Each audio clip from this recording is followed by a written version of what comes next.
네, 어제 귀국한 청해부대원 재검사에서 19명이 추가 확진돼 확진자는 266명으로 늘었습니다. 특히 폐렴 증세 등을 보이는 장병은 병원에서 입원 치료를 받고 있고 상대적으로 경증인 장병들은 생활치료센터에서 건강을 회복하고 있습니다. 이 장병 격리 장소 가운데 한 곳에 나가 있는 취재 기자 연결해 보겠습니다. 이승윤 기자. 네, 청해부대 34진 장병들이 머무르고 있는 경기도 이천 국방어학원에 나와 있습니다. 예. 자, 청해부대 장병들이 지금 병원과 생활치료센터로 나누어서 격리되고 있는데 PCR 재검사 결과 그런데 확진자가 지금 더 늘었어요. 네, 그렇습니다. 오늘 오전에 공개된 PCR 재검사 결과 19명의 추가 확진자가 발생했습니다. 전체 승조원 301명 가운데 266명, 전체의 88%가 확진된 겁니다.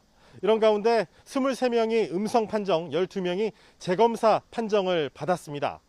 일단 이런 가운데 장병들 중에 폐렴 증세가 중등도 이상인 장병은 3명, 현재 의료기관에서 입원 치료를 받았던 장병은 모두 11명입니다. 모두 추가 모니터링이 필요한 만큼 군 의료기관으로 이송돼서 치료를 받고 있습니다.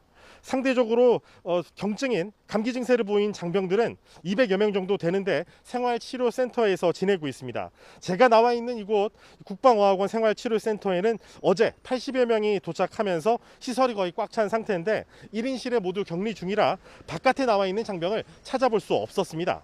또 다른 비수도권 이 민간 생활치료센터로 격리된 200여 명은 하루 2차례 체온을 측정받으며 진료를 받고 있는데 지금 상태가 아마 좀 유동적인 것 같습니다. 저희가 여기서 취재를 하는 와중에 119 구조대 앰뷸런스가 이 국방어학원 생활치료센터로 들어가는 모습을 발견하기도 했습니다. PCR 재검사에서 음성 판정을 받은 23명은 이곳에서 진해 해군기지로 이동해 일정 기간 격리될 예정입니다. 저희가 이 소식을 전해드리기 방금 한 몇 분 전에 이 해군 버스가 이 23명 음성 판정자 장병들을 태우고 진해로 이동하는 모습을 발견할 수 있었습니다.